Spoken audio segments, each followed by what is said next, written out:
Welcome back. ఈరోజు దినపత్రికలోని ప్రధానమైన వార్తలపైన విశ్లేషణలో పాల్గొంటున్నారు పాపారావు గారు, రాజకీయ విశ్లేషకులు. ఇక ప్రజాపతి తాడూరి శ్రీనివాస గారు, టీఆర్ఎస్ సీనియర్ నాయకులు. రామచంద్రారెడ్డి గారు, తెలంగాణ కాంగ్రెస్ అధికార ప్రతినిధి. ప్రకాష్ రెడ్డి గారు, తెలంగాణ బీజేపీ అధికార ప్రతినిధి. ఇక చెవిరెడ్డి భాస్కర్ రెడ్డి గారు, వైసీపీ ఎమ్మెల్యే, తిరుపతి నుంచి మనకు లైవ్లో అందుబాటులో ఉన్నారు. అలాగే గొట్టిపాటి రామకృష్ణ గారు, ఏపీ టీడీపీ అధికార ప్రతినిధి, మనకు విజయవాడ నుంచి లైవ్లో అందుబాటులో ఉన్నారు. పాపారావు గారు, నిన్న అసెంబ్లీ సమావేశాల్లో సీఎం కేసీఆర్ ముస్లింలకు 12% రిజర్వేషన్ల అంశంపై మాట్లాడుతూ వచ్చే బడ్జెట్ సమావేశాల్లో ముస్లింలకు 12% రిజర్వేషన్ బిల్లు ప్రవేశపెడతామని చెప్తూ ఇది సాధ్యం కాదనే అంశానికి సంబంధించి తమిళనాడు తరహాలో చట్టం చేస్తాము, పార్లమెంటు ఆమోదం పొంది రాజ్యాంగంలోని 9వ షెడ్యూల్లో పెడతామని కూడా అంటున్నారు. నిజానికి ఇది సాధ్యమయ్యే పని. ముస్లింలకు 12% రిజర్వేషన్లు కల్పించడంలో ఉన్న అడ్డంకులేంటి? ప్రభుత్వం దీన్ని సాధించే దిశగా వెళ్తుందా, ఫలితం సాధిస్తుందా? ఓవరాల్ రిజర్వేషన్స్ 50% పైన ఉండకూడదు అనేది సుప్రీంకోర్టు గైడ్ లైన్. అయితే అది కాన్స్టిట్యూషన్ అలాంటిది ఏం చెప్పట్లేదు అనేది ఒకటి, దానికి ఇంకో వాదన. సుప్రీంకోర్టు చెబుతుంది కానీ కాన్స్టిట్యూషన్ చెప్పట్లేదు అనేది దాని వాదన ఉంది. 50% దాటాలంటే తమిళనాడు మోడల్ ఒకటి చూపిస్తున్నాం అందరం, ప్రతిదానికి దాన్ని చూపించగలుగుతున్నాం. తమిళనాడు ఏంటంటే అబౌవ్ 50%, 67% దాకా ఏమనుకోండి పెద్ద ఎత్తున బీసీల రిజర్వేషన్ ఉంది. అంటే జనాభాలో ఉన్నారు కాబట్టి వాళ్ళు ఎక్కువ శాతం ఇస్తున్నాం అనేది. కానీ మతం ప్రాతిపదికన రిజర్వేషన్లను అందుకని కేసీఆర్ గారు ఒక మాట అన్నారు దాని గురించి. ఇది మతం అనేది కాదు, దానిలో కూడా అర్హులకే అనేది. అర్హులకంటే ఆర్థికంగా చూసేది, ఆ మతం ప్లస్ ఆర్థికంగా కలిపి చూడాలని ఏదో పారామీటర్స్ పెడతారో ఏదో చూడాలి. ఎందుకంటే ఇది మతం ప్రాతిపదిక కాదనే మాట కేసీఆర్ గారు అన్నారు మాట్లాడతా. కాదు, దానిలో కూడా అర్హులకే అనేది. అర్హులకే అనే దగ్గర మతం డైమెన్షన్ని ముందు నుంచి తీసేసి వేరే డైమెన్షన్ ముందుకు వస్తుంది. సరే, ఇది ఏదైనా కానీ ఇప్పుడు ఏంటంటే 12% అనేది ఒకటి. 12% వరకు ఆమోదయోగ్యమా కాదనే దగ్గరికి వచ్చేసరికి జనాభా ప్రాతిపదికన చూసి 12% రిజర్వేషన్ కల్పిస్తాం. 14% పైన ముస్లింలు ఉన్నారు అనేది కేంద్ర మైనారిటీస్ కమిషన్ ఆయన చెప్పింది. ఏంటంటే దాని చైర్మన్ 12% అడిగితే కనుక ఇంతకుముందు 4% ఉన్నాయి కదా రాజశేఖర రెడ్డి ఇచ్చినాయి, అవి కూడా పోయే ప్రమాదం ఉంది. కాబట్టి పోతే కనుక మొత్తం కాదంటే కనుక అన్ని పోతాయి. కాబట్టి 8% అడగండి, 4% పక్కన పెట్టి గతంలో ఉన్నాయి కాబట్టి 8% అడగండి అని సలహా ఇచ్చారు. సరే, కేసు సుప్రీంకోర్టులో ఉంది, దాని మీద చర్చ నడుస్తుంది. అయితే ఒకటి గతంలో జరిగింది 4% వరకు. సచార్ కమిటీ నివేదిక అందరికీ తెలిసిందే, చాలా మందికి ఎంతమంది చదివామో తెలియదు కానీ నాకు. సచార్ కమిటీ నివేదిక దేశంలో పేదరికం దళితుల్లో కంటే కొన్ని సందర్భాల్లో ముస్లింల్లో చాలా పెద్ద ఎత్తున ఉంది. దేశంలో వాళ్ళు కూడా పౌరులే కాబట్టి ఆర్థికంగా ఆలోచించేటట్లయితే కొన్ని సందర్భాల్లో ఖచ్చితంగా చాలా సందర్భాల్లో దానికి జెన్యూన్ ప్రాతిపదిక ఉంది. కానీ ఓవరాల్గా ఏంటంటే రాజ్యాంగపరంగా చూసుకున్న, రాజ్యాంగపరంగా కాకపోతే ఇప్పుడు సుప్రీంకోర్టు జడ్జిమెంట్ నేపథ్యంలో కానీ ఇప్పుడు కేసు దానిలో నడుస్తున్న నేపథ్యంలో కానీ సాధ్యాసాధ్యాల విషయం మరి అది చర్చల ప్రకారం తేలాల్సిందే. ఇది వాచప్ అయ్యేటట్లయితే సచార్ కమిటీ కానీ ఇప్పుడు సుధీర్ కమిటీ కానీ ముస్లింల స్థితిగతులను చెబుతుందే కానీ ఎట్లా దీని రిజర్వేషన్ల ప్రాతిపదిక ఎట్లా అనేది పనిచేస్తుంది? స్థితిగతుల ప్రాతిపదికగా ఇప్పుడు దళితులదైనా మొదట మనం రిజర్వేషన్ ఇచ్చినప్పుడు వాళ్ళ పరిస్థితి బాగాలేదనే ప్రాతిపదిక బీసీ కమిషన్కి అది వెళ్లాల్సి ఉంటుంది. బీసీ కమిషన్కి వెళ్ళాలి. వీళ్ళు అనుకుంటే కాదు, వీళ్ళేదో సుధీర్ కమిటీ కూడా అది రాజ్యాంగ చట్టబద్ధత లేదు, దానికి చట్టబద్ధత లేదు. కాబట్టి ఏంటంటే BC commission, via BC commission వాళ్ళు అది కూడా చెబుతున్నారు. మన మహమూద్ అలీ గారు deputy CM via BC commission వెళ్ళొద్దని అంటే ఆయన అన్నట్టున్నారు. వయా బీసీ కమిషన్ వెళ్ళి అట్లా వస్తుంది. కాబట్టి అట్లా వెళ్ళేటట్లయితే చట్టబద్ధత, రాజ్యాంగబద్ధత దానికి ప్రపోజల్కి వస్తాయి. ప్రపోజల్కి ఆ తర్వాత మళ్ళీ సుప్రీంకోర్టు ఇవన్నీ ఎటుగుడి ఉంటాయి. అయితే బేసిక్గా ఏంటంటే ఫౌండేషన్ ఏదైనా సరే ఎవరికి రిజర్వేషన్లు ఇచ్చేటప్పుడు ఇప్పటికైనా దళితులకు రిజర్వేషన్లకు సంబంధించిన ప్రాతిపదిక ఏంటి? వాళ్ళలో ఎక్కువ మంది ఆర్థికంగా వెనకబడి ఉన్నారు, ఇబ్బందుల్లో ఉన్నారు. సామాజిక ఇది ఎటుగుడి సామాజికంగా వాళ్ళకు ఉన్నటువంటి వివక్ష వాళ్ళ పట్ల అనేది ఒకటి ఇన్ని ఉన్నాయి. కాబట్టి అది అట్లాగే ఏంటంటే వివక్ష సంగతి పక్కన పెడితే ముస్లింల విషయంలో రెండోది ఏంటంటే ఇది ప్రధానంగా ఆర్థికంగా సచార్ కమిటీ అది పెద్ద ప్రభావం చూపించినటువంటి కమిటీ, దానిలో డౌటే లేదు. సచార్ కమిటీ అనేది ఒప్పుకున్నోళ్ళు ఒప్పుకోకపోయినా చాలా పెద్ద ఎత్తున ఒకేసారి ఒక నిజంగా రాజకీయాల్లో ఆలోచించే వాళ్ళందరికీ ఒక సంచలనం, ఇంత దుస్థితి ఉందా అనేది. కాబట్టి మొత్తం ఓవరాల్గా ఆలోచించుకొని చూడాలి. The Hans India HMTV editor in chief professor K Nageshwar గారు మనకు ఫోన్ లైన్లో అందుబాటులో ఉన్నారు. సార్ నాగేశ్వర్ గారు, మతం ప్రాతిపదికన రిజర్వేషన్లు ఇవ్వడం సాధ్యం కాదని అటు రాజ్యాంగం చెప్పింది, ఇటు కోర్టులు కూడా చెప్పాయి. ఇప్పుడు 12% రిజర్వేషన్ కల్పిస్తాం ముస్లింలకు అంటూ రాష్ట్ర ప్రభుత్వం, తెలంగాణ ప్రభుత్వం ఒక వాగ్దానం చేసింది, ఆ దిశగా అడుగులేస్తోంది. ఇక్కడ ఉన్నటువంటి రెండు ప్రశ్నలు ఏంటంటే, ఒకటి 50% రిజర్వేషన్లో దాటుతుంది అన్నది ఒకటైతే, ముస్లింలందరికీ రిజర్వేషన్లో సాధ్యమా? రెండవ అంశం అంటే మీరు అన్నట్లు భారత రాజ్యాంగంలో స్పష్టంగా ఉంది, సుప్రీంకోర్టు తీర్పులు కూడా చెప్పింది, మతం ప్రాతిపదికగా రిజర్వేషన్లు ఇవ్వడం సాధ్యం కాదు. అంటే ముస్లిం అయినంత మాత్రాన రిజర్వేషన్ ఇవ్వడానికి అవకాశమే లేదు. అయితే అదే సమయంలో మతం కారణాన రిజర్వేషన్ ను నిరాకరించే అవకాశం కూడా లేదు. ఇప్పుడు ఉదాహరణకు ఒక చేపలు బట్టి అతను గుడికి పోతే రిజర్వేషన్ ఉంటుంది, మసీదుకి పోతే రిజర్వేషన్ లేదు. క్షౌర వృత్తి చేసుకునే వాళ్ళు గుడికి పోతే రిజర్వేషన్ ఉంటుంది, మసీదుకి పోతే రిజర్వేషన్ ఉండదు, అనటానికి కూడా అవకాశం లేదు. కానీ ఇప్పుడు నిన్న తెలంగాణ ప్రభుత్వం ప్రతిపాదించింది ముస్లింల్లో పేదలకు ఇస్తామని అన్నారు. ఇక్కడ 2 అంశాలు. ఆ తెలంగాణ రాష్ట్ర జనాభాలో ముస్లింలు 12% రిజర్వేషన్లు ఇస్తామంటున్నారు. అంటే అర్థం పేదలకు ఇస్తామని కాదు కదా. పేదలకు ఇస్తామంటే మరి 12%, అంటే ముస్లింల్లో అసదుద్దీన్ ఓవైసీ, అక్బరుద్దీన్ ఓవైసీ కూడా పేదలకు ఎన్నిక వస్తేనే 12% అవుతుంది. అది మరి వాళ్ళు రాకపోతే 12% కాదు అది. అందువల్ల 12% రిజర్వేషన్ అంటే పేదలు కాని వాళ్ళు అనే విభజన లేదు, అందరికీ ఇస్తామని చెప్పినట్లే. ఇది మొదటి సమస్య.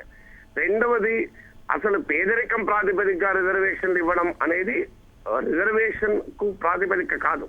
రిజర్వేషన్ ఇచ్చిన తర్వాత ఒక వర్గానికి, ఒక socially or educationally backward class కు రిజర్వేషన్ ఇచ్చాక ఆ రిజర్వేషన్ బెనిఫిట్ పొందాలా వద్దా అంటే ఇన్కమ్ క్రైటీరియా వస్తుంది. దాన్నే క్రీమీ లేయర్ అంటారు. కానీ ఇప్పుడు మొత్తం రిజర్వేషన్ ఇవ్వడానికే నేను పేదలకే ఇస్తాను అంటే అది అవకాశమే లేదు. అందువల్ల ఇది మొత్తం మతం ప్రాతిపదిక రిజర్వేషన్ ఇస్తున్నామని చెప్పడమే 12% అంటే అది రాజ్యాంగ రీత్యా సాధ్యం కాదు. అది తెలంగాణ రాష్ట్ర ప్రభుత్వానికి కూడా తెలుసు. జరగబోయేది ఏంటంటే ఇక్కడ ఒక చట్టం చేసి కేంద్రానికి పంపుతారు, కేంద్రం ఎలాగో ఒప్పుకోదు, మా పని అయితే అయిపోతుంది, మనమైతే ఓట్ల కొరకు చెప్పుకోవచ్చు, తర్వాత జనం ఓట్లు వేస్తారు. కానీ సార్ ఇక్కడ రాజ్యాంగ సవరణకు వెళతాము తమిళనాడు తరహాలో షెడ్యూల్ 1 సెకండ్ షెడ్యూల్ 9 ఒక నిమిషం ఆగండి సార్. ఇక్కడ మిత్రులకి ఎవరికైనా అభ్యంతరం ఉంటే నేను మాట్లాడినాక చెప్పొచ్చు, నేను అన్నిటికీ చెప్తాను. నేను శాసన మండలిలో కూడా ఈ విషయం మాట్లాడాను. రాజ్యాంగ సవరణ వెళ్ళటానికి వీలు లేదు. ఎందుకు వీలు లేదంటే భారతదేశంలో 9th schedule of the constitution లో తమిళనాడు ప్రభుత్వం తన రిజర్వేషన్ పెట్టింది. నేను శాసన మండలిలో లేవనెత్తినప్పుడు కేటీఆర్ గారు లేచి మేము కూడా 9th షెడ్యూల్ లో పెడతామని అన్నప్పుడే నేను శాసన మండలిలో చెప్పాను. నేను చెప్పిన దాన్ని ఎవరు కౌంటర్ చేయలేదు. ప్రభుత్వం కావాలంటే మీరు శాసన మండలి రికార్డులు తీర్చుడండి. నేను చాలా స్పష్టంగా చెప్పింది ఏంటంటే, సార్ తమిళనాడు ప్రభుత్వానికి ఉన్న లగ్జరీ మీకు లేదు. Supreme 9th schedule of the constitution ఏంటి అంటే భూ సంస్కరణ చట్టాలు వచ్చినప్పుడు వాటిపైన కోర్టులకు పోయి భూస్వాములు లాభం పొందుతున్నప్పుడు భూమి లేని పేదల రక్షణ కొరకు 9th షెడ్యూల్ వచ్చింది. 9th షెడ్యూల్ లో ఏ చట్టమైనా పెడితే ఏ కోర్టులు వాటిని సమీక్షించడానికి వీల్లేదు, న్యాయ సమీక్షకు అతీతం అవుతుంది. కానీ సుప్రీంకోర్టు ఆ తర్వాత అంటే తమిళనాడు చట్టము 9th షెడ్యూల్ లో పెట్టిన తర్వాత ఇచ్చిన తీర్పు ఏంటి అంటే, ఆ 9th షెడ్యూల్ లో పెట్టిన చట్టాలైనా కూడా అది రాజ్యాంగ మౌలిక స్వరూపానికి గనక విఘాతమాన్ని కలిగిస్తే మేము దాన్ని సమీక్షిస్తామన్నారు. ఇప్పుడు మతం ప్రాతిపదికగా రిజర్వేషన్లు ఇవ్వడం అనేది భారతదేశ లౌకిక రాజ్య భావనకే విరుద్ధం. అందువల్ల లౌకిక తత్వం అనేది మౌలిక స్వరూపంలో భాగం కనుక 9th షెడ్యూల్ లో పెట్టినా నిలబడదు. మీరు నిలబడేటట్టు కావాలంటే నాయక విధుల అభిప్రాయాలు తీసుకోమనండి. రాజకీయాల్లో కహానీలు చెప్తారు, కానీ నిజం చెప్తే కోపం వస్తుంది. 12% రిజర్వేషన్లు ముస్లింలకు ఇవ్వడం సాధ్యం కాదు. ముస్లింలందరికీ రిజర్వేషన్లు ఇవ్వడం అసాధ్యము. తమిళనాడు తరహాలో చేయడం సాధ్యం కాదు. అయితే ముస్లింల్లో కూడా సామాజికంగా ఆర్థికంగా వెనుకబడిన వారిని గుర్తించి వారికి రిజర్వేషన్లు ఎక్స్టెండ్ చేయడం అనేది న్యాయమైంది. అది రంగనాథ్ మిశ్రా కమిటీ చెప్పిన అదే చెప్పింది, సచార్ కమిటీ చెప్పిన అదే చెప్పింది. సచార్ కమిటీ కానీ రంగనాథ్ మిశ్రా కమిటీ కానీ జనాభాలో ఉన్న మొత్తం ముస్లిం రిజర్వేషన్ ఇవ్వమని ఎక్కడ చెప్పలేదు. అయితే సచార్ కమిటీ చదవండి. సచార్ కమిటీ పైన శాసన మండలి చర్చలో నేను పాల్గొన్నాను. సచార్ కమిటీ ఎక్కడ చెప్పలేదు. వాళ్ళు క్లియర్ గా చెప్పారు అష్రఫ్లు, అఫ్జల్లు ఇలా తేడాలు ఉంటాయని కూడా చెప్పారు వాళ్ళు. అందువల్ల మనం అది మర్చిపోయి మొత్తం ముస్లిం రిజర్వేషన్ ఇస్తామని ఎన్నికల కొరకు ఉపన్యాసాలు ఇస్తే ప్రయోజనం ఉండదు. అది ముస్లింలకు అన్యాయం చేసే వాళ్ళు అవుతారు. థ్యాంక్ యూ సార్ మీ విశ్లేషణ. ఒక పాయింట్ కూడా ఉంది శీశ్వర్, ఇక్కడ భారతదేశం లాంటి దేశంలో ఈ రకమైన ఇష్యూస్ ను జరగటానికి వీలు లేని ఇష్యూస్ ను రాజకీయ వేదికపై పెట్టడం ద్వారా మత ప్రాతిపదిక మీద ప్రజలు సమీకృతమై మత విభజన క్రియేట్ అయి మైనారిటీల సంక్షేమానికి అది ప్రమాదకరంగా పరిణమించే అవకాశం కూడా ఉంది. Right sir, thank you sir మీ విశ్లేషణ అందించినందుకు. తాడూరు ప్రజాపతి శ్రీనివాస్ గారు, ఒకటి ఇక్కడ సార్ చెప్పినట్టు మన నాగేశ్వర్ గారు చెప్పినట్టు రాజ్యాంగ సవరణకు వెళ్తామని మీరు అంటున్నారు. రాజ్యాంగ సవరణకు వెళ్ళేటటువంటి అవకాశం ఉంది అంటే ఒక వాగ్దానం అయితే చేశారు, ఆ దిశగా ఒక కమిటీ వేశారు, ఇప్పుడు బీసీ కమిషన్కి వెళ్ళారు, అంతవరకు బాగానే ఉంది. ఇక్కడ నుంచి ఎదురయ్యేటటువంటి అడ్డంకులు ఇప్పటి వరకు వచ్చిందంతా సులభంగా నడిచిపోతూ జరిగింది. ఇక్కడ నుంచి వచ్చేటటువంటి అడ్డంకులు 50% దాటకూడదు అనేది ఒకటి కనిపిస్తోంది. మతం ప్రాతిపదికన రిజర్వేషన్లు కుదరదు అని చెప్పేది ఒకటి కనిపిస్తోంది. ఏ రకంగా ఈ అడ్డంకులను అధిగమిస్తుంది? దానికి సంబంధించిన క్లారిటీ ఏదైనా ప్రభుత్వం దగ్గర ఉందా? డెఫినెట్గా ఉంది. చిత్తశుద్ధి మెయిన్. ఇప్పుడు ఎవరైతే ఇద్దాం అనుకున్నటువంటి ప్రభుత్వాలకు నిజంగా వారికి చేయాలనే చిత్తశుద్ధితో కనుక అడుగులు వేస్తే తప్పకుండా సాధ్యమవుతుంది. దానికి ఉదాహరణ మీరు అంటున్నారు కేంద్ర ప్రభుత్వం ఇవ్వగలుగుతుందా అని. తెలంగాణ కూడా రాష్ట్ర ప్రభుత్వం అసెంబ్లీలో తీర్మానం చేసి ఏం ఏర్పాటు కాలే. కేంద్రంలో పార్లమెంట్లో అన్ని పార్టీలను ఒప్పించి మనం బిల్లు పెట్టే తెచ్చుకున్నాం అక్కడ పార్లమెంట్లో. సో ఈ చిత్తశుద్ధి కనుక ఉండి మనం అసెంబ్లీలో మేము చేతులు దులుపుకుంటాం, బిల్లు చేసాక అక్కడికి పంపించేస్తాం, అసెంబ్లీ తీర్మానం చేసి అక్కడ ఆర్టికల్ 3 ప్రకారం వాళ్ళు రాష్ట్ర విభజన అయితే నేను ఏమంటున్నా అంటే వెళ్ళారు. డెఫినెట్గా కన్విన్స్ చేయగలిగిన పోలిక ఎట్లా తీసుకున్నారు? డెఫినెట్గా కేసీఆర్ గారు బెస్ట్ బార్గెనర్ ఇన్ పాలిటిక్స్. వారికి ఆ అవగాహన ఉంది, అటువంటి ఎక్స్పీరియన్స్ ఇప్పుడు ఉంది. 69 నుంచి ఇప్పటి వరకు ఎవరు సాధించలేనటువంటి ఎన్నో సమస్యలు పార్లమెంట్లో మీరు చూసినట్టయితే యూపీఏ 1లో మొట్టమొదటి కేబినెట్ సమావేశంలోనే ప్రధానమంత్రి గారికి సచార్ కమిటీ యొక్క రిపోర్టు దుమ్ము పేరుకుపోయి ఉన్నటువంటి సచార్ కమిటీని దుమ్ము దులిపింది కేసీఆర్ గారు. ఇప్పుడు నేనేమంటున్నా అంటే ఏసీ కోల్డ్ స్టోరేజ్ లో పెట్టడం కాదు, దాని గురించి చర్చ చేసి దాని ముందు యూపీఏ 1లో ఫస్ట్ కేబినెట్ లోనే సచార్ కమిటీ గురించి మాట్లాడిన ముస్లింలకు రిజర్వేషన్ అంశం గురించి నన్ను చెప్పమన్నారు. సోనియా గాంధీ మన్మోహన్ సింగ్ సచార్ కమిటీని తీసుకొచ్చారని ఆయన చెప్పారు.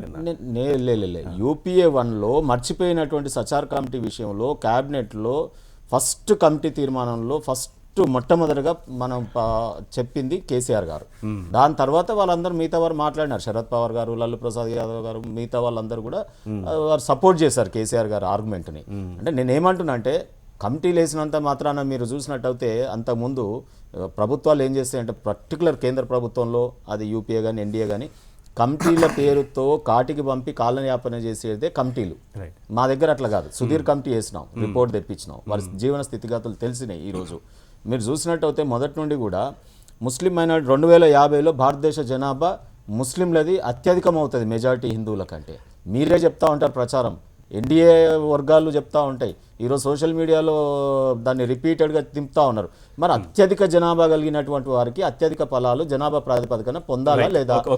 ఏవైనా ఈ రోజు నాగేశ్వర్ గారు మళ్ళీ ఫోన్ లైన్ వచ్చారు. సార్ చెప్పండి సార్. సార్ ఇప్పుడు శ్రీనివాస్ గారు చెప్తున్నది విచిత్రంగా ఉంది. ఆర్టికల్ 3 అనేది భారత రాజ్యాంగంలో తెలంగాణ రాష్ట్రం ఏర్పాటు అవడం వేరు, ముస్లింలో 12% రిజర్వేషన్లు వేరు. ఆ పద్ధతిలో చేస్తారని అంటలేదు అన్న. నేను నా అడ్వకేట్ వృత్తికి నాకు తెలియదు అన్నట్టుగా అవుతుంది. మీరు గురువు లాంటి వారే. నాకు లోకల్ గా మీరు గురువులే నాగేశ్వర్ గారు. నేను మీకు తెలుసు, నా విషయం తెలుసు. మీరు ఇన్నాక నేను మాట్లాడినాక మీరు మాట్లాడచ్చు, ఇబ్బంది ఏమీ లేదు. మీరు ఎంతసేపైనా మాట్లాడాలి. ఫండమెంటల్ పాయింట్ ఆర్టికల్ 3 అనేది భారత రాజ్యాంగంలో రాష్ట్ర ఏర్పాటుకు ఒక సులభమైన పద్ధతి. దానిపైన చిత్తశుద్ధి ఉంటే సాధ్యమవుతుంది. రాజ్యాంగంలో సులభంగా వచ్చిందా చేయించడం అనేది రాజకీయ చిత్తశుద్ధితో సాధ్యమవుతుంది. రాజ్యాంగంలో లేని దాన్ని అమలు చేయడం రాజకీయ చిత్తశుద్ధితో సాధ్యం కాదు. కేసీఆర్ రాజకీయ చిత్తశుద్ధికి పరీక్ష కాదు, వరకు పరీక్ష కాదు. ఇది రాజ్యాంగం చెప్తుందన్న. మీరు న్యాయవాదులు, మీరు ఇప్పుడు ఒక్కసారి ఆలోచించండి. రాజ్యాంగ రీత్యా 12% రిజర్వేషన్ సాధ్యమాకుండా మీరు చేసుకొని చెప్పండి. డెఫినెట్ గా పార్లమెంట్ రాజ్యాంగ సభలో ఎన్నిసార్లు తెచ్చుకోలేదు మనం ఈ భారతదేశంలో. సుప్రీంకోర్టు మీరు 9th షెడ్యూల్ పైన సుప్రీంకోర్టు ఇచ్చిన తీర్పు మీకు తెలుసు కదా, అది కోర్టుతో సమీక్షిస్తా అంటున్నారు. రాజ్యాంగ సభను ఎలా తెస్తారు? ఇవాళ బీజేపీ అధికారంలో ఉంది. బీజేపీ ముస్లిం రిజర్వేషన్ల పైన కేసీఆర్ చెప్తే రాజ్యాంగ సభలో చేస్తారు. బీజేపీని మేము వ్యతిరేకం కాదంటది కదా. కిషన్ రెడ్డి రామచంద్రరావు గారిని ఒప్పిలేకపోయారు, మీరు మోడీని ఎట్లా ఒప్పిస్తారు చెప్పండి నాకు. నాగేశ్వర్ అన్న మీరు లైన్ లో ఉండండి. 2 విషయాలు సాధ్యం. ఇదే బీజేపీని మనం కన్విన్స్ చేయాల్సినటువంటి అవసరం ఉంది. మత ప్రాతిపదికన పార్టీలు నడిపేయకూడదు, ప్రభుత్వాలు నడపకూడదు. అది మనం దేశ ప్రజలుగా మనం కన్విన్స్ చేద్దాం. బీజేపీ చెయ్యదు కాబట్టి వాళ్ళు ఆ మతానికి వ్యతిరేకంగా ఉంటారు కాబట్టి ఇంకా రానేరాదు అనుకోవడానికి వీల్లేదు. రెండోది, మీరు ఆర్టికల్ 3 నేను తెలంగాణను ఎందుకన్నానంటే అంతకుముందు ఆర్టికల్ 3 అంత సునాయాసంగా మీరు చెప్పినంత సునాయాసంగా ఉంటే ఇన్నేళ్ళు మనం ఎందుకు పోరాడవలసినటువంటి అగత్యం ఏర్పడింది? అదే చెప్తా ఉన్నా. రాజ్యాంగంలో ఆర్టికల్ 3 అనేది అవకాశం కల్పించింది రాష్ట్ర విభజనకు సంబంధించి. దాని ప్రకారం వెళ్ళారు. ఎందుకు పట్టింది? 1969 చెప్తున్నారు కదా. రైట్. ఒకటి ఇప్పుడు ఎందుకంటే సార్ చెప్పండి సార్. నాగేశ్వర్ గారు ఏది చెప్పినా అది శంఖంలో తీర్థం లాగా అది నిజమవుతుంది. రెండోది ఎక్కడైనా జనాభా ప్రాతిపదిక రిజర్వేషన్లు ఎస్సీ ఎస్టీలకు తప్ప వేరే వాళ్ళకు ఉన్నదా? ఇప్పటికీ ఎస్టీలకు 9% ఉన్నది తెలంగాణలో జనాభా, 6% రిజర్వేషన్లు ఉన్నాయి. అది మొదలు 9% పెంచండి. అది పెంచడం లేదు కదా అసలు చేయాల్సింది. నాగేశ్వర ఫస్ట్ అదే పెంచాలి. మైనార్టీలది ముందు పెంచకూడదు, అది పెంచినాకనే మైనార్టీలకు పెంచాలనడం, ఇటువంటి ఆర్గ్యుమెంట్స్ కూడా మనకు మంచిది కాదు. చేయలేదు, అది ప్రాక్టికల్ గా సాధ్యం కాదు. 12% జనాభా ఉన్నప్పుడు 12% మందికి రిజర్వేషన్లు ఎలా ఇస్తారు? అది ప్రాక్టికల్ గా 50% పెంచుతారు. ఇందిరా సహాని జడ్జిమెంట్ లో 50% పెంచకూడదని చాలా స్పష్టంగా ఉంది. ఇది ఒక్క జడ్జిమెంట్ కాదు, మీకు ఇంకొక జడ్జిమెంట్ కూడా చెప్తాను. మనకి జాట్ రిజర్వేషన్ల పైన ఇచ్చిన తీర్పుల్లో Ram Singh versus union of India కేసులో సుప్రీంకోర్టు క్లియర్ గా చెప్పింది, కులమేర ప్రాతిపదిక కాదు రిజర్వేషన్ అని కూడా చెప్పింది. ఇవన్నీ కోర్టు తీర్పు ఉన్నాక మీరు సాధ్యం, మీరు న్యాయవాదిగా మాట్లాడండి, టిఆర్ఎస్ నాయకుడిగా కాదు. ఒక్కటి ఎందుకంటే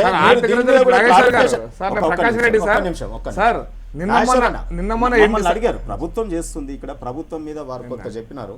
నేనేమంటున్నా నాగేశ్వరన్న, దీని క్లారిఫికేషన్ కూడా కావాలి. హిందూ మతంలో ఉన్న కులాల ప్రాతిపదిక బీసీలకు కానీ ఎస్సీలకు కానీ ఇవన్నీ పేర్కొనబడ్డది హిందూ మతంలో ఉన్నటువంటి కుల వ్యవస్థ వల్లనే. మరి వాటికి రిజర్వేషన్లు కల్పించడం అనేది ఏ రకంగా సమంజసం? నేను ఇంతకు ముందు కూడా క్లియర్ గా చెప్పాను, ముస్లింల్లో కూడా సామాజికంగా వెనుకబడిన వర్గాలను గుర్తించి రిజర్వేషన్లు ఇవ్వడం సాధ్యము, న్యాయం అని కూడా చెప్పిన. ఉదాహరణ కూడా చెప్పిన, చేపలు పట్టుకునే అతను గుడికి పోతే రిజర్వేషన్లు ఉంటాయి, మసీదుకి పోతే ఎందుకు ఉండదు, బట్టలు ఉతికే వాళ్ళకి గుడికి పోతే రిజర్వేషన్ ఉంటుంది, మసీదుకి పోతే ఎందుకు ఉండదు అని చెప్పాను. మీరు తెలంగాణ ప్రభుత్వం చెప్తున్నది అది కాదు, తెలంగాణ ప్రభుత్వం చెప్తున్నది మొత్తం ముస్లింలకు ఇస్తామన్నారు. అసదుద్దీన్ ఓవైసీకి అక్బరుద్దీన్ ఓవైసీ రిజర్వేషన్ ఇవ్వగలరా? ఇస్తారా? ఇప్పుడు హిందువులలో కూడా 2 lakhs కానీ 1.5 lakh కానీ మనకు స్టూడెంట్ స్కాలర్షిప్లలో చూసినా మతం ప్రాతిపదిక పైన రిజర్వేషన్ వేరు, క్రీమీ లేయర్ వేరు. మీకు తెలిసి మాట్లాడుతున్న అంశాలకి సమాధానం ఉండదు, తెలియకపోతే నేను చెప్పగలను. డెఫినెట్ గా మీరు అన్న దాంట్లో దానికి కొంత స్టిపులేషన్ ఉంటుంది. బీసీలలో ఇప్పుడు ఉన్నటువంటి రిజర్వేషన్ కూడా 2 లక్షల రూపాయల ఆదాయం ఉన్నవారు, సంవత్సర ఆదాయం ఉన్న వారికే ఇన్కమ్ సర్టిఫికేట్ ఇస్తున్నారు మండల ఆఫీసులలో. ప్రాక్టికల్ గా మనం అక్కడ మనం ఉంటాం కదా. ఈశ్వర్ గారు, రాజకీయ నాయకులు మించిన మేధావులు ఇంకోరు ఉండరు, టాపిక్ పూర్తిగా డైవర్ట్ చేస్తారు. అసలు విషయం శ్రీనివాస్ కూడా తెలుసు, మైక్ తీసేస్తే చెప్తాడు, ఆయన న్యాయవాది, కానీ ఆయన టీఆర్ఎస్ నాయకుడిగా మాట్లాడుతున్నాడు. మళ్ళొక్కసారి కూడా చెప్తున్నాను, దయచేసి మిగతా వాళ్ళకు కూడా అవకాశం ఇవ్వాలి. 12% రిజర్వేషన్లు సాధ్యం కాదు. రాజ్యాంగ ప్రాతిపదిక ముస్లింలందరికీ మతం ప్రాతిపదిక రిజర్వేషన్ ఇవ్వడం సాధ్యము కాదు, మంచిది కాదు. తమిళనాడు తరహాలో రాజ్యాంగ 9th షెడ్యూల్లో చేయడం సాధ్యం కాదు. రాజ్యాంగాన్ని ఇష్టం వచ్చినట్టు సవరించడం సాధ్యం కాదు. రాజ్యాంగ సవరణకు కూడా పరిమితులు ఉంటాయి. కేశవానంద భారతి కేసులో కూడా చెప్పింది, రాజ్యాంగాన్ని ఇష్టం వచ్చినట్టుగా సవరించే అవకాశం లేదు, దానికి కూడా పరిమితులు ఉంటాయి. మతం ప్రాతిపదిక పైన ముస్లింలందరికీ రిజర్వేషన్లు ఇవ్వడం అనేది రాజ్యాంగాన్ని సవరించడం కేసీఆర్ గారు ప్రధానమంత్రి అయినా సాధ్యం కాదు, బీజేపీని ఒప్పించిన తర్వాత సంగతి. అది ప్రాక్టికల్ గా ఇంపాసిబుల్. 50% మించితే ఇందిరా సహాని జడ్జిమెంట్ అనేక కోర్టు తీర్పులు అటమస్తాయి. ఈ చిక్కుముళ్ళు విప్పకుండా మేమేమో చట్టం చేస్తాం, కేంద్రాన్ని పంపుతాం, కేంద్రం చేయకపోతే వాళ్ళ తప్పు మాది కాదు అని చెప్పుకోవడానికి ఉపయోగపడుతుంది. సుసాధ్యం చేస్తారని కేసీఆర్ గారి మీద విశ్వాసం ఉంది మనకు. ఈశ్వర్ గారు, మొదటి నుండి కూడా ఒకటి, కేసీఆర్ గారికి మిగతా నాయకులకు తేడా ఉంది. అసాధ్యాన్ని సుసాధ్యం చేస్తారు, మాకు విశ్వాసం ఉంది. తెలంగాణ రాష్ట్ర ప్రజలు వారి మీద అచంచలమైన విశ్వాసంతో మేము ఎన్నో సాధించుకున్నాం. కేంద్రం నుండి ఎన్నో రావాల్సినటువంటి, మేము ఈ రోజు మిత్రపక్షమా ఎన్డీఏకి ఎన్ని విషయాలలో మేము రాబట్టుకుంటా ఉన్నాం కేంద్రంతో, చాలా విషయాలలో. రాజ్యాంగం చెప్పినా సరే, సుప్రీంకోర్టులు చెప్పినా సరే, అయినా సరే సాధించుకు తీరుతామనేది మీ విశ్వాసం కావచ్చేమో. ప్రకాష్ రెడ్డి గారు, 12% రిజర్వేషన్స్ లో ప్రభుత్వం తీసుకున్నటువంటి స్కీమ్స్ మనం చెప్పనియండి. ఈ రోజు ఇన్నేళ్ల నుంచి మళ్ళీ వస్తాను, మిగతా వాళ్ళకి కూడా అవకాశం. ప్రకాష్ రెడ్డి గారు, నిన్న ప్రభుత్వం అసెంబ్లీలో చెప్పినన్ని కూడా అబద్ధాలే సార్, పచ్చి అబద్ధాలు సార్, మామూలు అబద్ధాలు. అసెంబ్లీ సాక్షి సార్, మీరు ఇంటర్వ్యూ కాదు సార్, మీరు ఇద్దరు ఇంటర్వ్యూ కాలేదు. నాగేశ్వర్ గారు ఒక విషయం చెప్పాను, నేను ప్రభుత్వాన్ని అసలు వ్యక్తిగతంగా విమర్శించాను.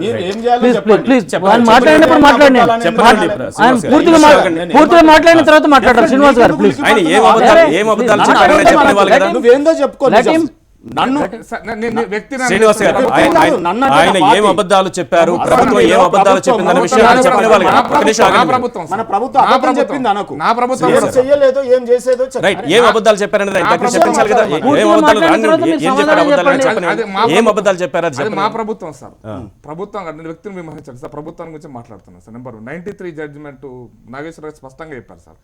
93లో పివి నరసింహారావు గారు ప్రధానమంత్రి ఉన్నప్పుడు 9th షెడ్యూల్ 9లో దాన్ని ఇన్కార్పొరేట్ చేస్తున్నప్పుడు అప్పుడు ఉన్నటువంటి రాజకీయ అవసరాల కోసం మాత్రమే, అప్పుడున్నటువంటి నో కాంప్రమైజ్ మోషన్ బయటికి రావడం కోసం చేసినటువంటి ఒక ప్రక్రియలో రాజకీయ అవసరం కోసం చేసినప్పుడు సుప్రీంకోర్టు చాలా స్పష్టంగా చెప్పింది సార్. నాగేశ్వర్ గారు చెప్పింది correct. Indian fundamental rights of the constitution violate చేస్తున్నప్పుడు వీఆర్ ఆల్సో, అంటే మేము దీన్ని అన్ని షెడ్యూల్స్ మేము ప్రశ్నించే అధికారం ఉంది అని నెంబర్ 1. ఇంకొక విషయం ఏంటంటే ఆ కేసు ఇంకా పెండింగ్ ఉంది, క్లోజ్ కాలేదు సార్. అది రాజ్యాంగ ధర్మాసనం ముందు ఉంది, అది చెప్తూ అబ్జర్వేషన్ చెప్తూ అది 1 సంవత్సరం గడిచింది కాబట్టి రాజ్యాంగ ధర్మాసనం రెఫర్ చేసి ఇప్పుడు ఆ కేసు అక్కడ పెండింగ్ ఉంది సార్, క్లోజ్ కాలేదు. అంటే 9th షెడ్యూల్లో ఇన్కార్పొరేట్ చేసిన దాన్ని ప్రశ్నించేటువంటి అంశం మీద ఉన్నటువంటి కేసు ఇంకా పెండింగ్ లో ఉంది, ఫైనల్ కాలేదు. కాబట్టి ఎప్పుడైనా దాని మీద చర్చ జరగవచ్చు. నెంబర్ 1. నెంబర్ 2 సార్, ముస్లిం రిజర్వేషన్ తెలంగాణ ప్రభుత్వం అంతకుముందు ఉన్నటువంటి రాజశేఖర రెడ్డి గారు అంతకుముందు ప్రభుత్వం కూడా ఏం చెప్పిందంటే సార్ 14 అంశాలలో 14 మంది ముస్లింలకు అని చెప్పింది. ముస్లింలకే దోబి ముస్లిం, బార్బర్ ముస్లిం, అవును నేను పదం ఉపయోగిస్తాను, బార్బర్ అనలే, బార్బర్ ముస్లిం. 14th ఇవి మొత్తం 13 కేటగిరీస్ చెప్పింది. అప్పుడు కూడా బీసీ కమిషన్ పోయింది, బీసీ కమిషన్ పోక కాదు, అప్పుడు బీసీ కమిషన్ పోయి బీసీ కమిషన్ నిర్ణయం తీసుకున్నాకనే వచ్చింది. అయితే హైకోర్టు 2 సార్లు కొట్టేసింది, 3ఓసారి హైకోర్టు ధర్మాసనం కూడా కొట్టి పడేసింది దాన్ని, 3ఓసారి కూడా. అక్కడ స్టేట్ ఎట్లా వచ్చిందో నేను చెప్తాను. 14th క్లాస్ 14 లో ఏం చెప్పారంటే ఎక్సెప్ట్, క్లాస్ 14 లో except Syed and Mughals or other Muslims పదం ఉపయోగించారు. దిస్ ఇస్ ద ఇది వాళ్ళు ఉపయోగించే జీవోలు ఉన్నటువంటి పదం, తెలంగాణ ప్రభుత్వం ఇచ్చినటువంటి జీవోలు ఉన్న పదం. All other Muslims except Syed and Mughals అంటే దాని అర్థమైంది సార్, దాని అర్థమైంది సార్. ఇది రాజ్యాంగం నిలబడతాదా సార్? నాగేశ్వర గారు చెప్పింది ట్రూలీ 100% కరెక్ట్. నేను పదాలన్నీ ఎందుకు పెట్టారంటే ఆనాడు చిత్తశుద్ధి లేదా ప్రభుత్వానికి. సార్ ఇప్పుడు అదే పదాలు నెంబర్ 1. నెంబర్ 2 సార్, మొత్తం భారతదేశంలో ఎక్కడైనా సార్ ప్రపంచంలో ఒక రిలీజియస్ ఆర్గనైజేషన్ వక్ఫ్ బోర్డ్ అనేటువంటిది maybe constituted by the government, కానీ it cannot be given judiciary powers. నిన్న అంటే ఎండోమెంట్స్ డిపార్ట్మెంట్ జ్యుడిషియరీ పవర్స్ ఇస్తారా? టీటీడీకి జ్యుడిషియరీ పవర్స్ ఇస్తారా? మీరు ఇట్లా ఒక ఆర్గనైజేషన్ జ్యుడిషియరీ పవర్స్ ఇవ్వగలిగే అబద్ధాలంటే చెప్తున్నా సార్, ఇవ్వగలిగే అధికారం భారత రాజ్యాంగం కల్పించింది అక్కడ. ఏం సార్ నెంబర్ 2. నెంబర్ 3 మోస్ట్ ముఖ్యంగా చెప్తున్నా సార్, దళితులకు 95% అగ్రికల్చర్ దాంట్లో మేము గ్రీన్ హౌస్ కింద ఇస్తున్నామన్నారు, అట్లాగే ముస్లింలకు ఇస్తామన్నారు. అంటే నేను అందుకోసం నాగేశ్వర గారు చెప్పింది ఒక మాట అని చెప్తాను సార్. నా దళిత సోదరుడు మా ఊర్లో లచ్చుంగాడు రాములుగాడు అని పిలుచుకుంటారు, కానీ షరీఫుద్దీన్ సాబ్, మహమ్మద్ సాబ్ అని పిలుస్తారు తప్పిస్తే మహమ్మద్ గౌడ్ అని పిలువారు. మా ఊర్లో ఇప్పటికీ అంటే ఏ ఊర్లోనే సరే కుల వివక్ష ఉంది కాబట్టి, సామాజిక వివక్ష ఉంది కాబట్టి ఆ పదాల నుంచి వచ్చినటువంటి రిజర్వేషన్ తప్పిస్తే ఇక్కడ సామాజిక విద్యాపరంగా most important sir. Sachar committee గురించి కూడా చెప్పారు సార్. సచార్ కమిటీ నిన్న చెప్పిందంటే, సచార్ కమిటీ నేను అడిగితేనే, పార్లమెంటరీ కమిటీలో నేను అడిగితేనే అసదుద్దీన్ కూడా ఉన్నాడు, వేశారు అన్నాడు. మేము ఒక విషయం చెప్తాం సార్, సచార్ కమిటీ రిపోర్ట్ వచ్చిన తర్వాత సచార్ కమిటీ చెప్పింది ఏంటంటే సార్, ముస్లింలకి ఎంత అయితే ముస్లింలు ఉద్యోగస్తులు ఉండాలనో, ఎంత అయితే వాళ్ళు సామాజికంగా ఉండాలనో లేరు అని చెప్పారు. కానీ సచార్ కమిటీ ఎక్కడ రికమెండేషన్స్ లో ముస్లింల అభివృద్ధి కోసం కృషి చేయాలన్నారు, రిజర్వేషన్స్ రికమెండ్ చేయాలి ఎక్కడ కూడా ముస్లిం సార్.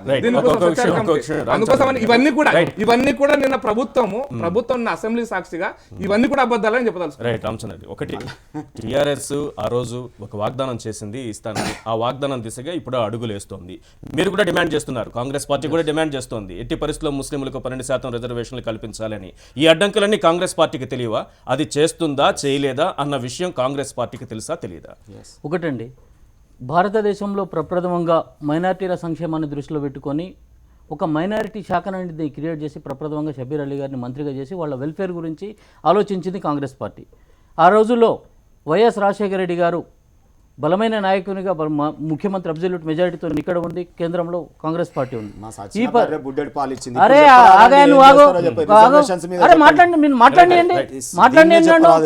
మాట్లాడియండి మీరు.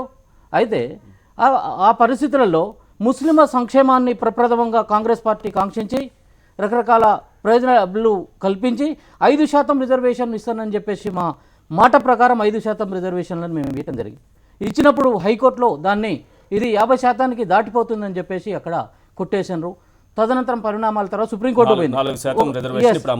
సుప్రీంకోర్టు కూడా నేను చెప్పినాక చెప్పండి మీరు. అయిన తర్వాత సుప్రీంకోర్టు ఏమన్నదంటే 51% మించడానికి లేదు. రెండోది, ఏదైనా కాన్స్టిట్యూషనల్ అమెండ్మెంట్ చేసేటప్పుడు కూడా అది మౌలిక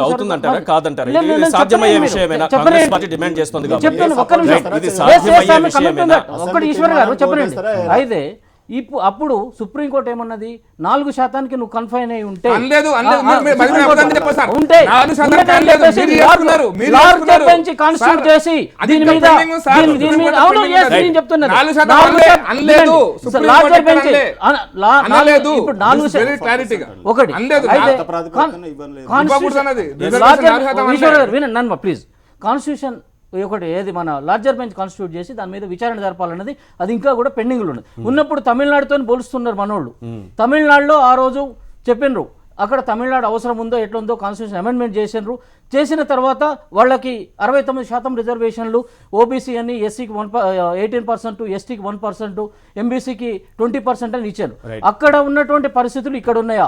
రెండోది కాన్స్టిట్యూషన్ అమెండ్మెంట్ లేకపోయినా సరే కాంగ్రెస్ పార్టీ డిమాండ్ చేస్తుంది. బీజేపీ ప్రకాష్ రెడ్డి అనేది గారు, మీరేమంటున్నారు? మత ప్రాతిపదికన బీజేపీ సాధ్యం అనేది కాదు, సుప్రీం కోర్టు కూడా సాధ్యం కాదని అంటోంది కదా. మత ప్రాతిపదికన వెనుకబడిన వర్గాలు రిజర్వేషన్లకు ముస్లింలు లేరా? వ్యతిరేకం. వెనుకబడిన వాళ్ళు వర్గాలు చెప్పండి ముస్లింలు లేరా? సార్ సార్ మీరు వెనుకబడిన తరగతులు అనేటువంటి పదం వస్తే అన్ని కులాలలో అన్ని మతాలలో వెనుకబడిన తరగతులు ఉంటారు సార్. రైట్, మరి రిజర్వేషన్లు అమలు చేసుకుంటున్నాం కదా. రాజ్యాంగం పొందుపరిచినటువంటి అంబేద్కర్ గారి రాజ్యాంగంలో ఏమన్నారంటే సార్, ఆర్థిక ప్రాతిపదిక రిజర్వేషన్లకు సంబంధం లేదు సార్.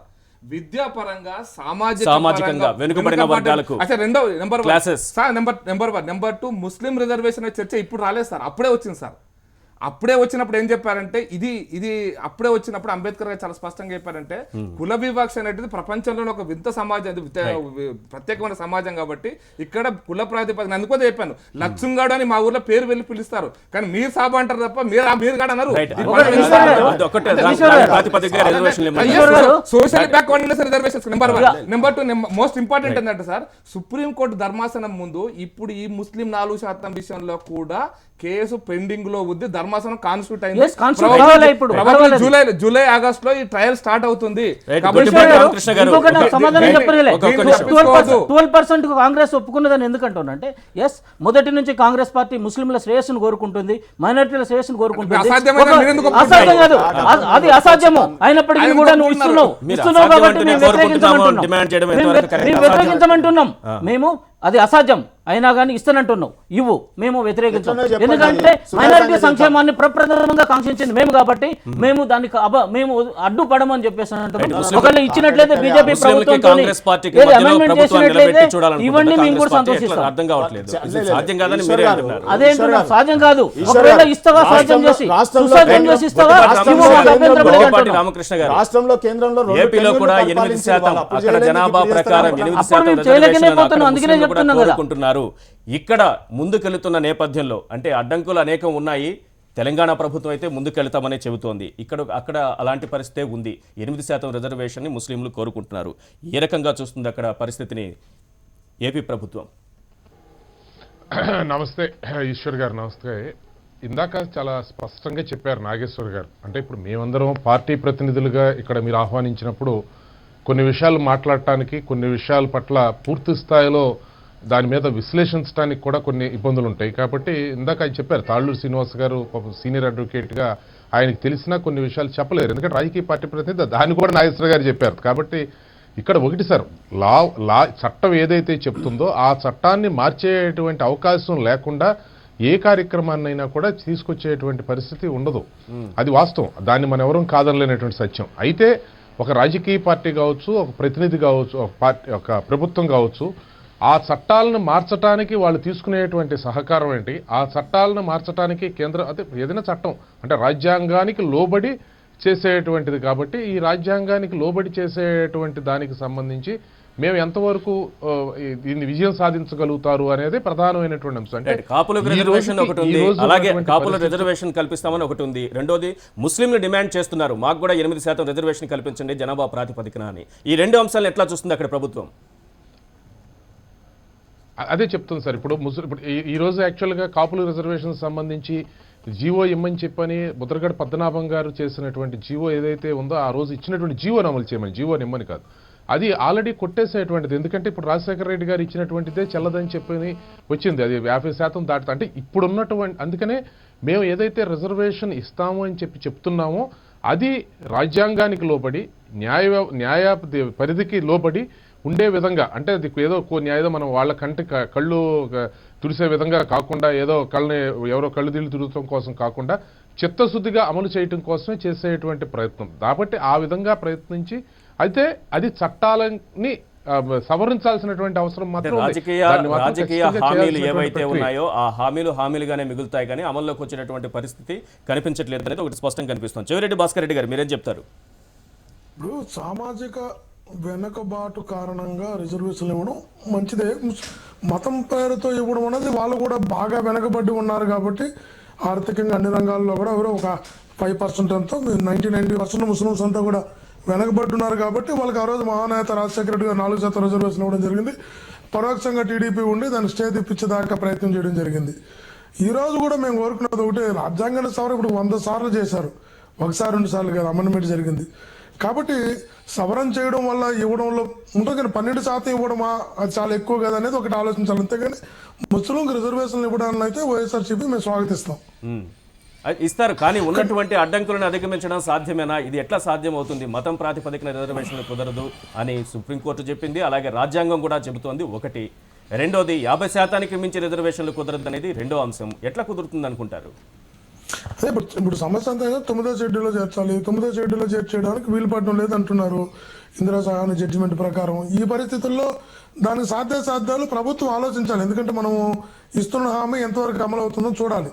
ఈరోజు టీడీపీ వాళ్ళు కూడా చెప్తున్నారు ఎన్నికలప్పుడు మేము కాపులకు రిజర్వేషన్ ఇస్తామని చెప్పి రిజర్వేషన్లు ఇవ్వకపోవడం వల్ల జరుగుతున్నటువంటి ఉద్యమాలు, ఆందోళనలు ఇవన్నీ కూడా మనం ఉన్నాం.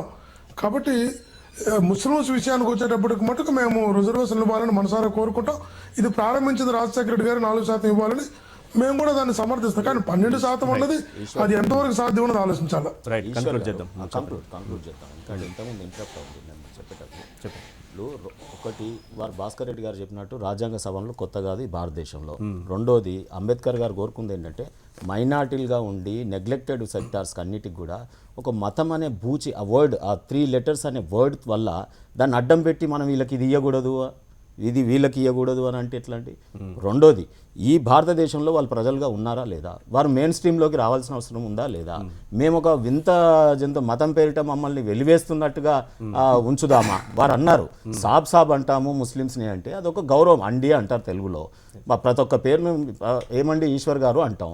అండి అన్నంత మాత్రం అండిలాగా ఉందా పరిస్థితి? ఇప్పుడు సాబ్ అన్నంత మాత్రాన ఊపర్ షెర్వాని అందరు పరేషాని.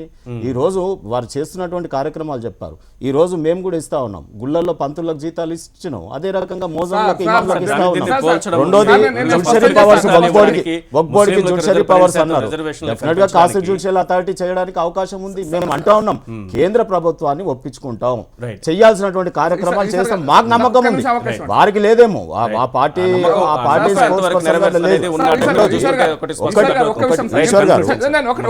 ఈశ్వర్ గారు 129 గురుకుల పాఠశాలలు పెట్టినాం. చదువులు వద్దా? ఈ రోజు హైదరాబాద్. రెండోది తెలంగాణ పాపులేషన్ ముస్లిమ్స్ ది అధికంగా ఉంది కాబట్టి ఆ జనాభా ప్రాతిపదికన మేము వారి సంక్షేమాన్ని కోరాల్సినటువంటి అవసరం ఉంది. ఏం అలా వదిలేసి ఈ రోజు తయారైతే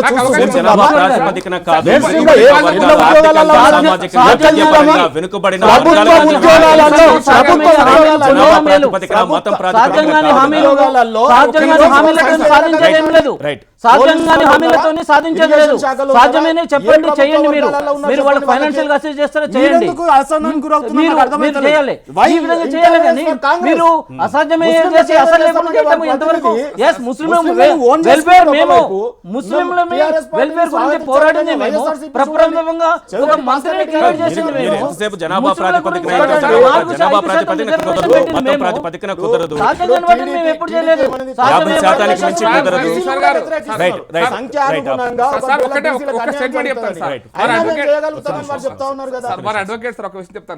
ఆంధ్రప్రదేశ్ హైకోర్టు 2 జడ్జిమెంట్లు ఇచ్చింది సార్ ఇప్పటిదాకా. ఒకటి, మత ప్రాతిపదికన భారత ప్రభుత్వం కానీ ఈ రాష్ట్ర ప్రభుత్వం కానీ ఏ రాష్ట్ర ప్రభుత్వం ప్రజలు కట్టినటువంటి ట్యాక్స్ రూపంలో నుంచి వచ్చేటువంటి ఏ ఒక్క రూపాయిని కూడా ఏ మత కార్యక్రమాలకు ఉపయోగించడానికి వీళ్ళు. That is the meaning of secularism. That is the meaning of secularism. Number 1 sir sir TRS ప్రభుత్వం తీసుకున్న తర్వాత మీరు మాట్లాడే సార్ నెంబర్ 1 అందుకోసమనే హజ్ యాత్రకి చూడడానికి డబ్బులు ఇవ్వకూడదని చెప్పింది. ఇవ్వకూడదు మత ప్రాతిపదికన అని చెప్పింది number 1. Number 2, there are 2 departments. Practice. మీరు మతం ఇమాములకు అంటే definition చెప్పండి. సార్ ఇమాములకు జీతాలు ఇవ్వడం వాళ్ళకి అనేటువంటి ఏమైనా మత ప్రాతిపదికన సీలేద్దామా? చెప్తాం సార్. దొంగల్లాగా నొసటి మీద మతం అని దొంగలు కొట్టేసి కాదు వాళ్ళని సార్. పక్కకు మీరు ఈ పడేద్దామా? దేశాన్ని మరోసారి నాశనం ఎందుకండి? చేయాలనుకుంటున్నారు. ఎందుకు నాశనం పద్ధతి. ఈ దేశం ప్రజలు కాదా? అబద్ధాలు చెప్పిండని ఈ దేశ ప్రజలు కాదా వాళ్ళు? ఈ దేశ ప్రజలు ఎన్నేళ్ళ ఎవరు పాటు కానీ దేశ పక్కకు ప్రజలు నువ్వు కదా నేను కదా.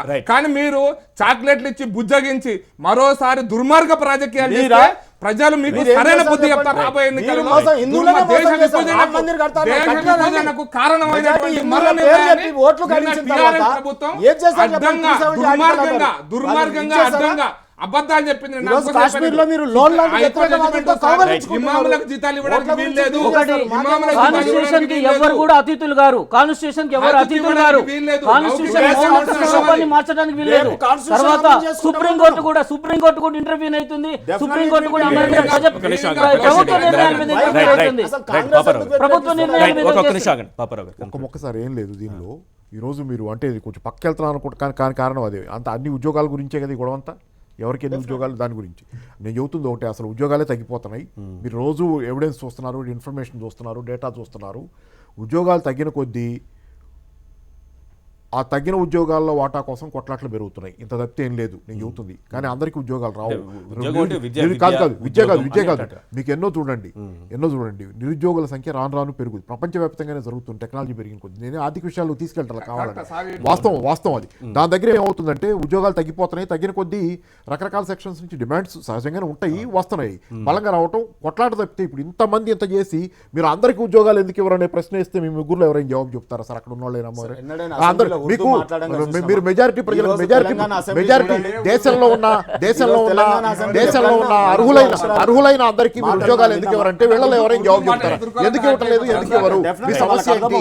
మీ సమస్య ఏంటంటే దీనికి జవాబు చెప్పండి సార్. శ్రీనివాస్ గారు. నేను అందుకే యూనివర్సల్ బేసిక్ ఇన్కమ్ అని తెస్తున్నారు. యూనివర్సల్ బేసిక్ ఇన్కమ్ అంటే దారిద్ర్య కింద ఏదో ఉన్న వాళ్ళకి దరిదాపు నెలకి 3,000 2,000 ఇచ్చేది.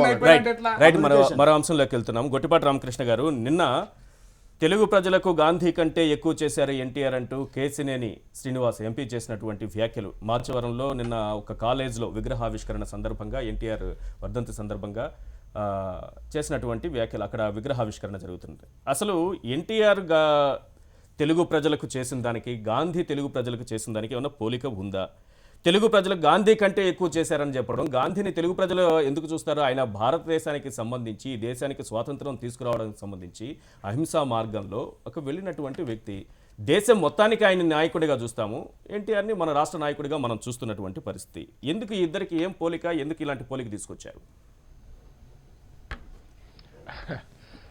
కంటెస్ట్ అక్కడ ఫస్ట్ తెలవాలి సార్. అంటే అక్కడ ఒక విగ్రహానికి సంబంధించి ఏర్పాటు చేసినప్పుడు క్రమంలో అక్కడ కొంతమంది అక్కడ గాంధీ విగ్రహం పెట్టాలని చెప్పని డిమాండ్ చేయటం, అంటే వాళ్ళు డిమాండ్ చేయటం, వేరే ఆర్గనైజేషన్స్ వాళ్ళు అనటం జరిగింది.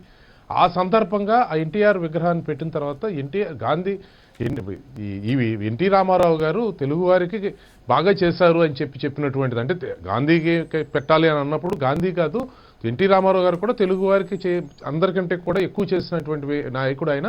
కాబట్టి అంటే ఈ డిజర్వ్స్, అంటే మీరేదో కావాలని చెప్పి పొలిటికలైజ్ చేసి అదేదో ఆ పేరు తీసుకురావడం వల్ల ఈ విగ్రహాన్ని అక్కడ పెట్టకుండా తెలుగు ప్రజలకు గాంధీ కంటే ఎన్టీఆర్ ఎక్కువ చేశారంటే తెలుగు ప్రజలకు గాంధీ ఏం చేస్తారండి? గాంధీ ఎప్పుడున్నారు? ఆయన ఎప్పుడున్నారు? ఆయన రాజకీయ నాయకుడిగా ముఖ్యమంత్రిగా ఉన్నారు. అందరూ ఓకే చేస్తాం, ఒక యాక్టర్ గా అందరూ యాక్సెప్ట్ చేస్తాం, తెలుగు ఆత్మగౌరవ నినాదంతో ఆయన యాక్సెప్ట్ చేద్దాం. రాజకీయ నాయకుడిగా పేదల పక్షాన ఉన్నాడు, ఆయన ఒక ముఖ్యమంత్రిగా అన్నప్పుడు చాలా మంది యాక్సెప్ట్ చేస్తారు ఆయన్ని. కానీ గాంధీతో పోలిక ఎక్కడుంది?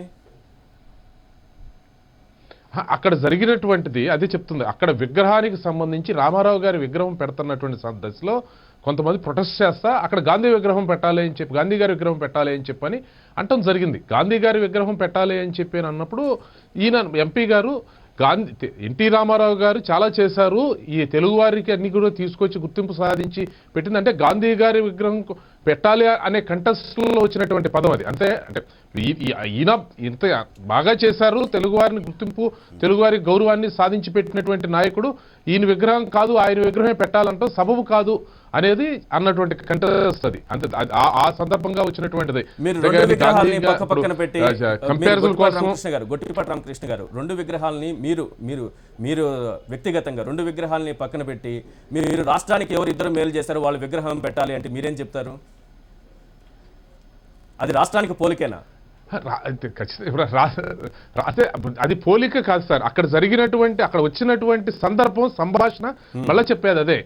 అక్కడ పెడతానికి కాదు, ఈ విగ్రహం కాదు, ఏంటి గాంధీ గారి విగ్రహం పెట్టాలి అని అన్నప్పుడు తెలుగు వారికి ఎంతో చేసినటువంటి మహానాయకుడు రామారావు గారు అని చెప్పి, అంటే మీరు గాంధీ విగ్రహం అడుగుతున్నారు, తెలుగు వారికి ఎంతో చేసినటువంటిది గాంధీ గారు మన ఎన్టీ రామారావు గారు అని చెప్పినటువంటి కంటెస్ట్ సార్ అది. అంటే వీళ్ళు కావాలని రాజకీయం చేసే ప్రయత్నంలో ఆ పేరు తీసుకొచ్చిన దానికి సంబంధించి వచ్చినటువంటిది. అంటే ఇప్పుడు కావాలంటే గాంధీ గారి విగ్రహం పెట్టచ్చు, ఇంకా ముఖ్య నాయకులు ఎవరైనా కానీ అలా కాకుండా దాన్ని రాజకీయ వివాదం చేయడం కోసం చేసే ప్రయత్నం వల్ల ఆ కంటెస్ట్ లో వచ్చినటువంటి పదం అది. ప్రతినిధి ఎంపీ చేసినటువంటి వ్యాఖ్యలవి. చెవిరెడ్డి భాస్కర్ రెడ్డి గారు అడుగుతున్నా, ఎన్టీ రామారావు గారు మాకేం వ్యతిరేకత లేదు, ఎన్టీ రామారావు గొప్ప నటుడు, ఓకే నాయకుడు, మేము కాదని చెప్పాం. కానీ ఇప్పుడు మనకి చదువుకున్న రోజులు ఐన్స్టీన్ ఒక మాట అన్నాడు, రక్త మాంసాలతో పుట్టినటువంటి ఒక మానవుడు ఇన్ని సద్గుణాలు కలిగి మన మధ్య జీవించాడు, మన మధ్య నడియాడాడని తర్వాత తరలు ఆశ్చర్యపోతాయి గాంధీని చూస్తే అని. అంటే ఒక ఐన్స్టీన్ లాంటి ఒక గొప్ప కవి చెప్పినటువంటి మాట. అంటే ప్రపంచ దేశాల్లో ఉన్నటువంటి చాలా మంది ఈరోజు ప్రపంచాన్ని పరిపాలిస్తున్న నాయకులంతా కూడా గాంధీజీని విశ్వమానవుడిగా చూస్తారు. అంటే మార్టిన్ లూథర్ కింగ్ జూనియర్ లాగా, ఒక నెల్సన్ మండేలా లాగా, అట్లా ఆ స్థాయిలో ఉన్నటువంటి వ్యక్తి మహాత్మా గాంధీ. గొప్పగా ప్రపంచ దేశాల నాయకులందరూ కూడా ఈరోజు ఒక విశ్వమానవుడిగా చూస్తారు. అంటే ఒక ప్రభభక్తిగా చూస్తారు అతన్ని, అనుమానం లేదు. అంటే ఒక మనిషి ఇట్లా ఉంటాడా, ఇట్లాంటి వ్యక్తి కూడా జన్మించాడా భారతదేశంలో, ఆశ్చర్యపోయేలాగా అతను జన్మించాడు ఈ భారతదేశంలో, దేశం కోసం పోరాటం చేశాడని. ఈ రోజు నేను అడుగుతున్నా ఒక మాట అన్నారు, ఎన్టీఆర్ గాంధీ కన్నా గొప్పవాడని. అంటే ఎన్టీఆర్ గాంధీ కన్నా గొప్పవాడని అన్నప్పుడు గాడ్సే ఎవరు ఆంధ్రప్రదేశ్లో 96 నుంచి 2004 వరకు చంద్రబాబు నాయుడు భారతదేశాన్ని చక్రం తిప్పాడు, అన్ని తిప్పాడు, ప్రధానమంత్రిని రాష్ట్రపతిని మార్చాడు. అటువంటి నాయకుడికి నువ్వు మాట్లాడినప్పుడు నేను మాట్లాడా, తర్వాత నువ్వు మాట్లాడు, నేను మాట్లాడిన తర్వాత నువ్వు మాట్లాడు. 96 నుంచి 2004 వరకు చంద్రబాబు నాయుడు రాష్ట్రపతిని ప్రధానమంత్రిని నిర్ణయించే స్థాయిలో ఉండి భారతరత్న ఎందుకు ఇప్పించలేకపోయినాడు? ఎన్టీ రామారావు గారు గుర్తును లాక్కున్నది ఎవరు, పార్టీని లాక్కున్నది ఎవరు, ఎన్టీ రామారావు చనిపోవడానికి కారణం ఎవరు, ఎన్ని కూడా చర్చించారు. ఎన్టీ రామారావు మాట్లాడాడు, చంద్రబాబు నాయుడు గారు అనలా, ఎన్టీ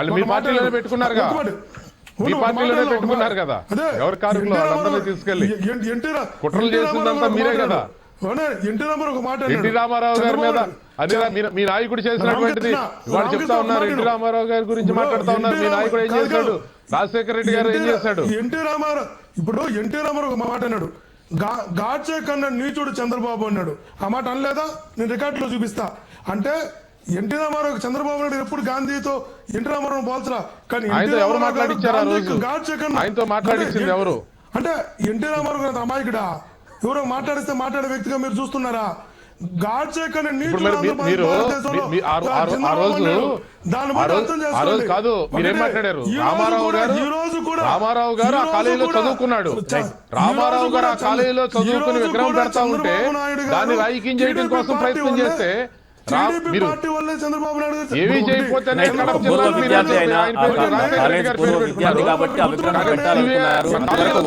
కానీ అక్కడ వచ్చినటువంటి అభ్యంతరాల విషయంలో తీసుకున్నటువంటి పోలిక. ఒక నిమిషం చెవిరెడ్డి భాస్కర్ రెడ్డి గారు, చెప్పండి, అక్కడ వచ్చినటువంటి విగ్రహాల నాయకుడి గురించి పోలిక గురించి మాత్రమే మనం మాట్లాడుతున్నాం. జగన్మోహన్ రెడ్డి గారి గురించి ఏం మాట్లాడారు, రాజశేఖర రెడ్డి గారు ఏ విధంగా మాట్లాడాడో మీరు ఇలా అడగండి, అక్కడ చెప్తారు. ఒక నిమిషం చెవిరెడ్డి భాస్కర్ రెడ్డి గారు, ఒక నిమిషం ఆగండి.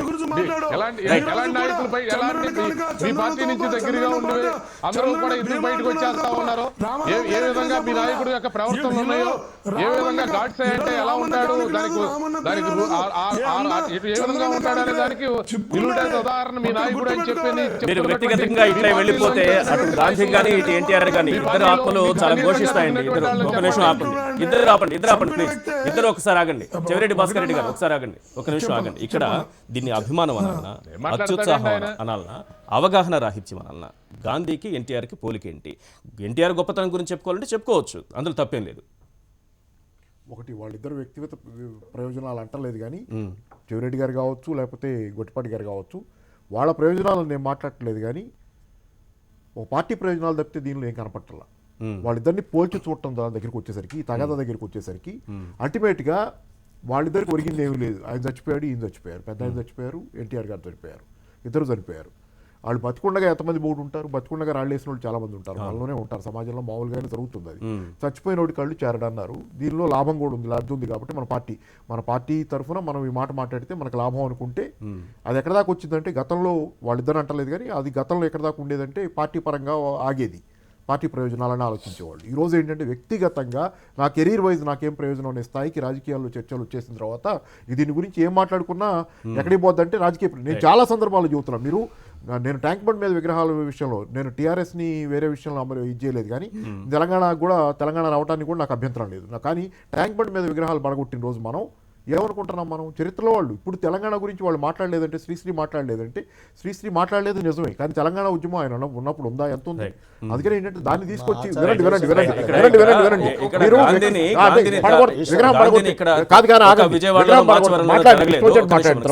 విగ్రహం పడగొడుతున్నాం నిజమే, ఒక నిమిషం ఆగండి, విగ్రహం పడగొడుతున్నాం నిజమే, కానీ రేపు పొద్దున మనం మన విగ్రహం పెట్టుకుంటే అక్కడ మన మనలో ఎవరిలో పెట్టుకుంటాం విగ్రహం ఇంకో చోట. ఆ పై వచ్చే తరం వాడు ఇదేందని పగల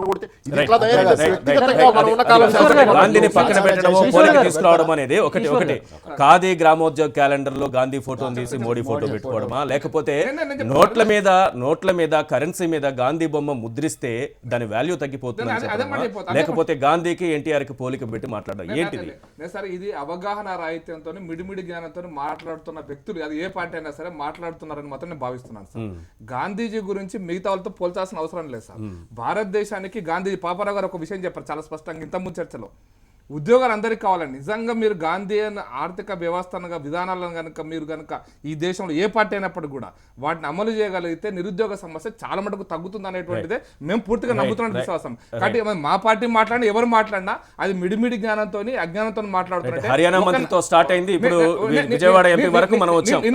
అంబేద్కర్ గురించి కంపేర్ చేసుకుంటాను, తప్ప అంటున్నా. ఈశ్వర్ గారు, పాపారావు గారు, గొట్టిపాటి రామకృష్ణ గారు, చెవిరెడ్డి భాస్కర్ రెడ్డి గారు, ఇది వాటి చర్చా కార్యక్రమం. చూస్తూనే ఉండండి HM TV.